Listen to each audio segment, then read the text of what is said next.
Hello नमस्कार मेरा समाचार में आपका स्वागत। हम आपको बहुत ही महत्वपूर्ण जानकारी देने वाले हैं। अतिथि शिक्षकों के नियमितीकरण को लेकर मैं लाइव डिबेट आपको सुनाने वाला हूं। अतिथि शिक्षकों के नियमितीकरण को लेकर बीजेपी प्रवक्ता का क्या कहना, कांग्रेस प्रवक्ता का क्या कहना है। अतिथि शिक्षकों का कहना है कि इनका भविष्य सुरक्षित किया जाए, इनका नियमितीकरण किया जाए। 18 वर्ष हो गए इनको कार्य करते हुए, लेकिन अभी भी इनका भविष्य सुरक्षित नहीं है। ट्रांसफ़र या प्रमोशन से या नियमित शिक्षक आने से अतिथि शिक्षकों को बाहर किया जाता है, तो इनको अनुबंध 12 माह किया जाए, इनको बीच में हटाया ना जाए, उनका नियमितीकरण किया जाए, भविष्य सुरक्षित किया जाए। इसको लेकर अतिथि शिक्षक निरंतर मांग कर रहे हैं और सरकार से गुहार लगा रहे हैं कि इनका नियमितीकरण भविष्य सुरक्षित किया जाए। मैं लाइव वार्ता आपको सुनाने वाला हूं, एक डिबेट दिखाने वाला हूं जिसमें बीजेपी प्रवक्ता का क्या कहना है और कांग्रेस के प्रवक्ताओं का क्या कहना है और शासन प्रशासन का क्या कहना है इनकी मांग को लेकर। तो आप वीडियो में बने रहें, वीडियो पूरा देखें। वीडियो अच्छा लगे तो लाइक करें और चैनल को सब्सक्राइब कर लें इसमें अपडेट पाने के लिए। ये मध्य प्रदेश के 70,000 अतिथि शिक्षकों की जिन्होंने अब मन बना लिया है कि या तो वो नियमितीकरण लेकर रहेंगे या फिर बड़ा शक्ति प्रदर्शन करेंगे, या आंदोलन करना होगा तो वो भी करेंगे, आमरण अनशन करना होगा तो उसकी भी तैयारी और रूपरेखा तय कर ली गई है। कह दिया गया है कि बस कुछ दिन और उसके बाद सरकार देखेगी हमारी ताकत को। अगर नियमितीकरण नहीं किया जाता है या कम से कम हरियाणा मॉडल लागू नहीं किया जा सकता है। यह हरियाणा मॉडल क्या है, क्यों मांग कर रहे हैं अतिथि शिक्षक नियमितीकरण की, जब उनके नाम में ही अतिथि लगा हुआ है। इन्हें मेहमान बता दिया गया था स्कूल शिक्षा मंत्री के द्वारा कभी, और अब इन्हें जाहिर सी बात है कि नियमितीकरण की उम्मीद क्यों है, क्या जायज आधार है, वैलिड आधार है इनके पास जिसके लिए ये मांग कर रहे हैं। इन्हीं तमाम सवालों के साथ शुरू करते हैं आपकी बात।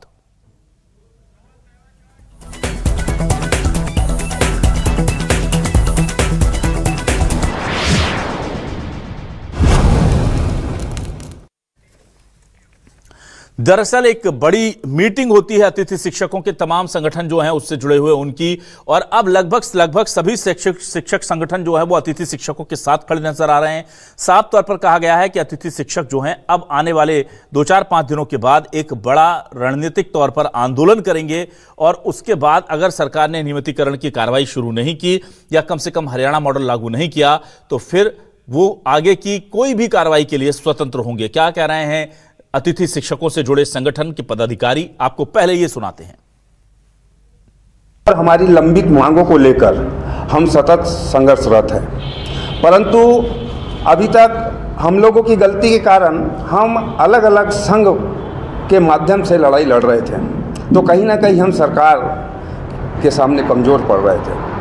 18 जनवरी 2026 को शाजापुर में एक ऐतिहासिक बैठक हुई और जिसमें चारों संगठन एक हुए, एक मंच पर हुए, और आज हम यहाँ चारों संगठन के पदाधिकारी उपस्थित हैं। हम आगामी एक बड़ा कार्यक्रम जो मध्य प्रदेश के इतिहास में अतिथि शिक्षकों का आज तक का सबसे बड़ा कार्यक्रम होगा।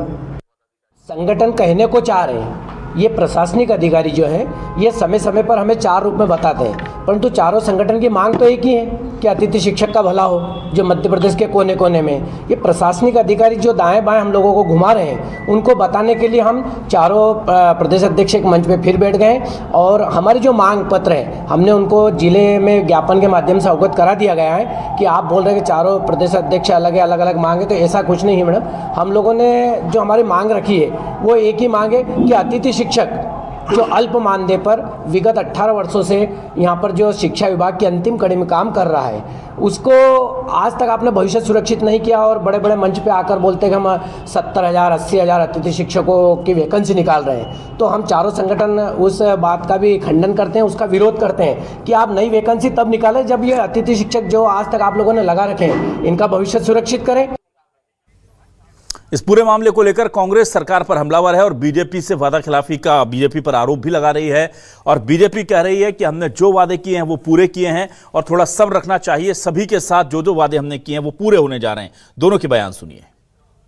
भाजपा सरकार में चाहे वो अतिथि शिक्षक हो, अतिथि विद्वान हो, आउटसोर्स या संविदा के कर्मचारी हों, उनको सिर्फ उपेक्षा मिली है, झूठे वादे मिले हैं। 18 साल तक जो अतिथि शिक्षक अपना वनवास इस आश्वासन पर काट रहे थे कि इसके बाद उन्हें कहीं ना कहीं राजयोग मिलेगा, सरकारी नौकरियों में नियुक्तियां मिलेंगी, लेकिन सरकार ने उनको फिर से ठेंगा दिखा दिया है। कांग्रेस ये मांग करती है कि सरकार वरिष्ठता के आधार पर इनको नियुक्ति दे, इनका सम्मान करे और उचित वेतनमान के साथ सरकारी नौकरी में इनकी स्थापना की जानी चाहिए। मध्य प्रदेश में भारतीय जनता पार्टी सरकार अतिथि शिक्षकों और उनके परिवारों के साथ सदैव खड़ी रही है।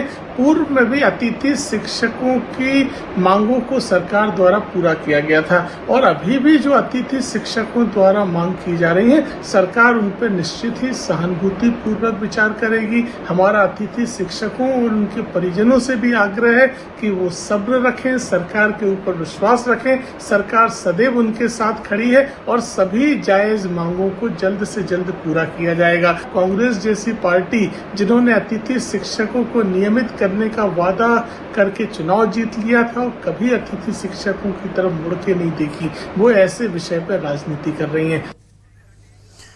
हाँ, ये देखते हैं सवाल क्या है। सवाल लेकर आ रहे हैं आपके टेलीविजन स्क्रीन पर। सवाल ये रहे आपके सामने हमारे आज के सवाल।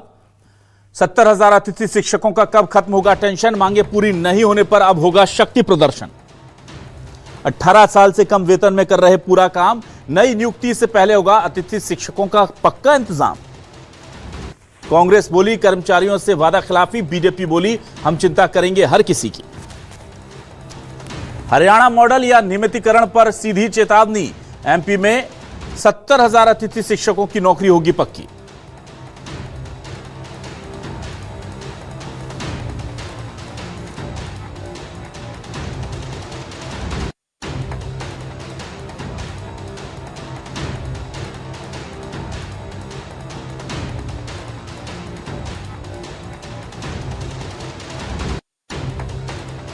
अपने खास मेहमानों का मेरे साथ जुड़ गए हैं कुछ खास मेहमान। सीधे रुक करता हूं और तारुफ करा देता हूं अपने दर्शकों का उनसे। मेरे साथ आज बीजेपी से वरिष्ठ नेता प्रवक्ता ब्रिज गोपाल लोया जी जुड़ गए, उनका बहुत स्वागत करता हूं। मेरे साथ आज कांग्रेस से जुड़े हैं वरिष्ठ नेता प्रवक्ता उमेश त्रिपाठी जी, उनका भी स्वागत करता हूं। संजय गुप्ता जी वरिष्ठ पत्रकार हमें ज्वाइन कर चुके हैं, उनका भी स्वागत करूंगा। और आज हमारे साथ केसी पवार प्रदेश अध्यक्ष अतिथि शिक्षक संघ जुड़ गए हैं, उनका भी बहुत स्वागत करता हूं। सबसे पहले केसी पवार जी आपके पास आता हूं। पवार जी मुझे ये बताइए कि ये जो पूरा का पूरा आपका जो आंदोलन था, 4 संगठन अब एक हो गए हैं कहा जा रहा है, ये एक बड़ी चीज है, लेकिन अब इसमें क्या नई धार आएगी?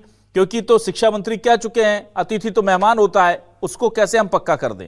तो आपको उम्मीद क्यों है, क्या आधार है आपकी मांगों का?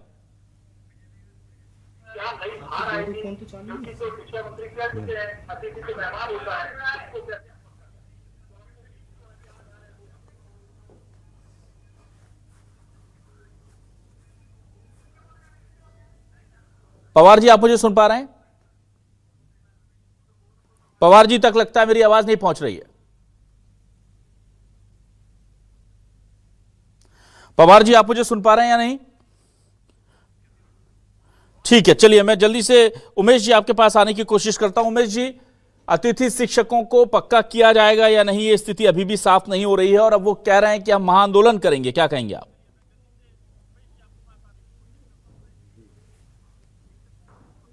जाएगा या नहीं, ये स्थिति अभी भी साफ नहीं हो रही है और अब वो कह रहे हैं। देखिए, भारतीय जनता पार्टी का शुरू से जो उद्देश्य रहा है वो ये रहा है कि प्रदेश में जो नवयुवक युवतियां हैं वो उचित शिक्षा प्राप्त नहीं करें। यदि लोगों को शिक्षा प्राप्त नहीं होगी तो अपने मुद्दे सरकार के विरुद्ध खड़े नहीं करेंगे। आज स्थिति ये है कि पूरे प्रदेश में 1.25 लाख के आसपास शिक्षकों की कमी है। प्रदेश में 13,000 स्कूल ऐसे हैं जहाँ पे मात्र 1 शिक्षक हैं। तो जब भारतीय जनता पार्टी की मंशा ही नहीं है कि प्रदेश के बालक बालिकाएं नवयुवक जो है उचित शिक्षा प्राप्त करें, तो उनका कहीं से मंशा नहीं है कि वो अतिथि शिक्षकों को नियमित करें, उनको सुविधाएं दें, उनको उनका उचित मानदेय दें। और जहाँ तक बात यह है कि भारतीय जनता पार्टी के पूर्व मुख्यमंत्री शिवराज सिंह चौहान ने 2023 में कहा था कि हम सबको एक परीक्षा की पद्धति बनाकर सबको नियमित करेंगे, तो ये तो मुंगेरी लाल के हसीन सपने उन्होंने चुनाव के पहले दिखा दिए थे, लेकिन चुनाव के बाद उनको मालूम था कि ये सब स्थिति करने की उनकी आर्थिक स्थिति नहीं है। आज मध्य प्रदेश एक नंगा भूखा प्रदेश हो गया है, जहां हर महीने सरकार लोन लेती है अपने कर्मचारियों को पैसे देने के लिए। हमने जो है गुरुजी लोगों को सर्व शिक्षा अभियान, राजीव गांधी शिक्षा मिशन के माध्यम से जोड़कर उनको नियमितीकरण किया था, और जब प्रदेश में शिक्षा प्राप्त करने में बहुत कठिनाई थी, तब हमने गुरुजी लोगों को मानदेय देके उनको नियमित रूप से प्रदेशवासी बालक बालिकाओं को शिक्षा देने की व्यवस्था की थी। आज स्थिति ये है कि भारतीय जनता पार्टी किसी स्थिति में ये नहीं चाहती है कि शिक्षकों की भर्ती हो, जहाँ जहाँ पर स्कूल भवन नहीं है वो भवन वो हो।